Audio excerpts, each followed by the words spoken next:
नमस्कार, मैं पंकज प्रसून। दोस्तों, आपने भाईचारे के नाम पर गो मांस पार्टी यानी बीफ पार्टी का नाम बहुत सुना होगा।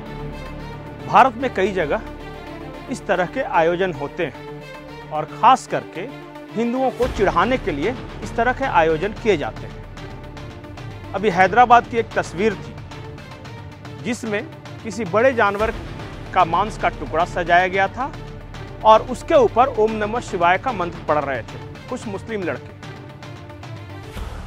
मेरा ऐतराज कौन कट्टरपंथी क्या कर रहा है इससे नहीं है, मैं सिर्फ एक सवाल पूछता हूं, उसका जवाब दीजिएगा।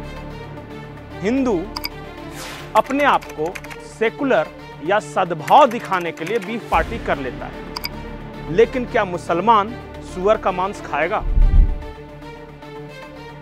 कभी पूछ के देखिएगा, सेकुलर से सेकुलर मुसलमान से कोई पूछेगा कि क्या तुम सद्भाव सामाजिक भाईचारा दिखाने के लिए पोर्क खाओगे? और उसके बाद देखिएगा। लेकिन हिंदू गोमांस भक्षण कर लेता है और कुछ लोग कर रहे हैं, बहुत कम है ऐसे पर कर रहे हैं। सुप्रीम कोर्ट के एक जज भी थे काटजू साहब, उन्होंने भी कहा था कि मैं गोमांस खाता हूं।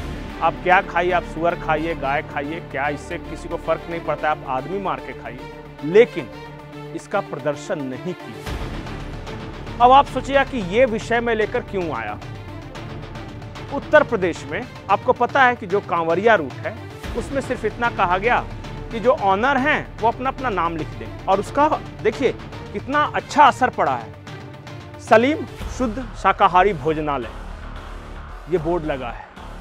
अब अंजुम चाय वाला, कितना सुंदर नाम है, और अगर चाय अच्छी है तो पीनी भी चाहिए। अगर सलीम शुद्ध शाकाहारी भोजनालय चला रहा है तो जाने में कोई हर्ज नहीं। हर्ज वहां है जहां नाम छुपा कर, फूंक कर इस तरह का खाना दिया जाता है। अच्छा बताइए, वो हमारे साथ पोर्क की पार्टी नहीं कर सकते और हम उनका थूका हुआ खाना खाएं, और वो भी तब जब सावन के महीने में हम जल लेकर पवित्र शिवलिंग पे जलार्पण करने जा रहे हो तब? और ये जायज है? और इस विषय में प्रियंका गांधी से लेकर पूरा गांधी परिवार, कांग्रेस के नेता ये कह रहे हैं कि नाम क्यों बताना पड़ा, नाम क्यों बताना पड़ा, क्यों न बताए। यही मैंने सवाल किया ना कि आप बताइए कि आप सेकुलरिज्म के नाम पर फूका हुआ खाना खाने के लिए तैयार है सोनू सूद साहब? फूका हुआ खाना, और सोनू साहब कह रहे हैं कि मां सबरी के जूठे बेर खाए थे। अरे भाई, मां सबरी ने प्रेमवश कि बेर मीठा है या नहीं इस भाव के साथ चखा था, और यहां थूक कर दिया जा रहा है, और आप तुलना कर रहे हैं, और यही कि मुझे सेकुलर कह लेगा।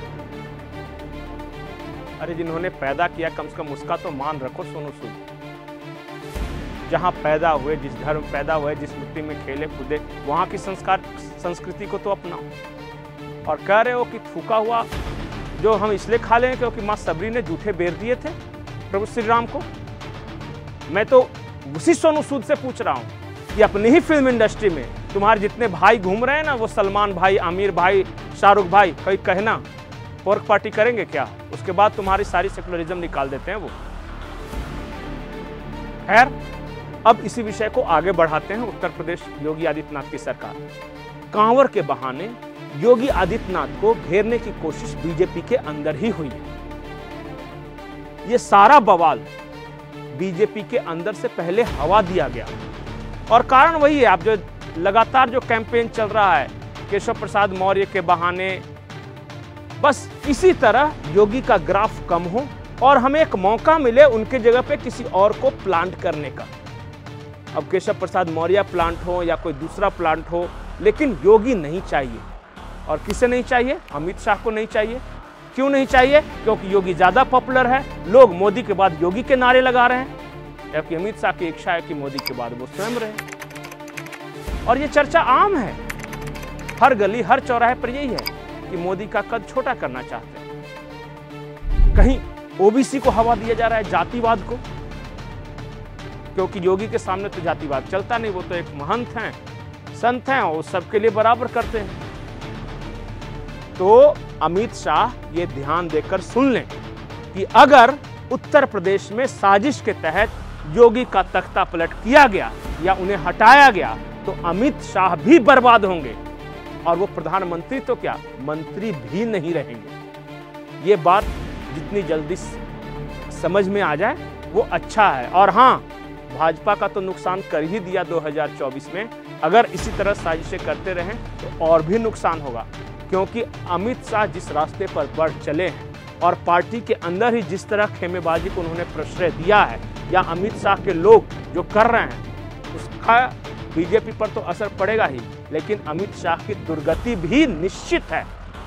मोदी के बाद कौन होगा ये मुझे नहीं पता, लेकिन जैसे ही मोदी जाएंगे शाह की दुर्गति ये तय है और वो जो कर रहे हैं वो जनता समझ रही है। नमस्कार। जैन जी, मुजफ्फरनगर का मुद्दा तो आपको पता ही है। सबसे पहला सवाल नेम प्लेट को लेकर। वो कोई मुद्दा तो है नहीं। प्रतिक्रिया आपकी। हमारा जो स्टैंड है इस इशू पे हमारे प्रदेश अध्यक्ष बोल चुके हैं, वही पार्टी का स्टैंड है। और जो कावड़ लेके जाते हैं उनकी सेवा में सभी लोग लगते हैं। ना तो कावड़ लेके जाने वाला व्यक्ति कोई पहचान करता है, जो सेवादार है उनकी वो एक आशीर्वाद की तरह वो प्राप्त करते हैं, ग्रहण करते हैं और आगे चलते हैं अपने काम। कोई इस हिसाब से जाति या धर्म के पहचान करके सेवा नहीं लेता और ना ही इस मामले को धर्म जाति से जोड़ा जाना चाहिए। सब प्रतिष्ठान अपना नाम लिखें। अब एक मालिक कोई और हो सकता है, ब्रांड कुछ और हो सकता है।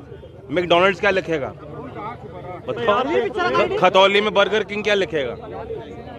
पुराने ब्रांड हैं, किसी के नाम हो सकते हैं, एक मालिक नहीं कई मालिक हो सकते हैं, तो कंपनी के नाम हो सकता है।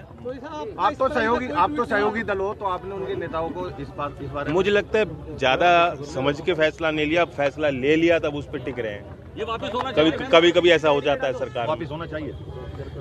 अभी भी समय हो जाना चाहिए या इस पर ज्यादा कोई जोर ना दिया जाए। मैं देख रहा हूँ